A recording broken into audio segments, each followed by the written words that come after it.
This week delivered a mixed message.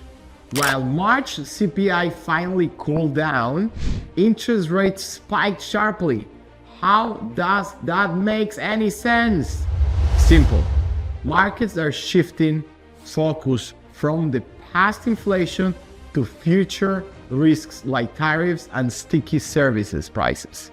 As a result, mortgage rates surged, sending a clear warning to investors and home buyers alike. Inflation details, CPI and PPI reports. The CPI showed a 0.1% decline in March, the first monthly drop in nearly 5 years. Year-over-year inflation cooled to 2.4%, driven largely by falling gas prices and travel costs. Core CPI, which excludes food and energy, also slowed to 2.8% annually, another signal that inflation might finally be moderating. Then on Friday, the PPI confirmed the trend, posting a 0.2% drop, adding more weight to the narrative that inflation may have peaked. Federal Reserve's mindset, FOMC minutes. The FOMC meeting minutes released Wednesday revealed that the Fed is still walking a tightrope. While inflation is improving, several members warned of underlying inflation pressures, especially tied to wages and services.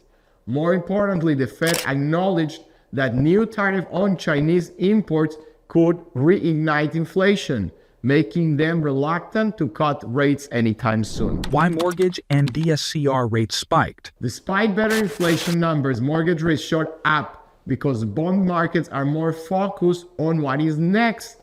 And right now, future inflation risks and delayed rate cuts are front and center.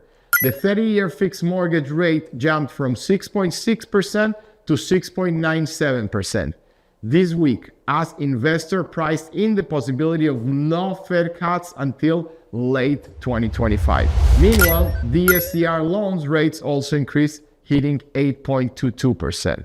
For real estate investors, that means tighter cash flow and more emphasis on finding strong income-producing properties and flexible financing options. Housing market still stubbornly tight. Even with rates rising, home prices are holding firm. Why? Inventory remains historically low. Over 70% of U.S. mortgages are still below 4%, meaning most homeowners simply won't sell unless they have to. That is keeping supply tight and demand high, especially in growing metro areas. Extra economic headwinds. President Trump's new round of tariffs on Chinese electronics and consumer goods rattle markets. If companies pass those costs to consumer, we could see inflation hit back up very fast.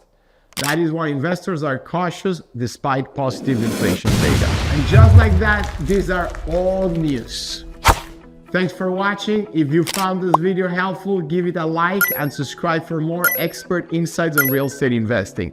If you are ready to take the next step or have questions, my contact info is in the description below. I'm here to help you succeed. Until the next week.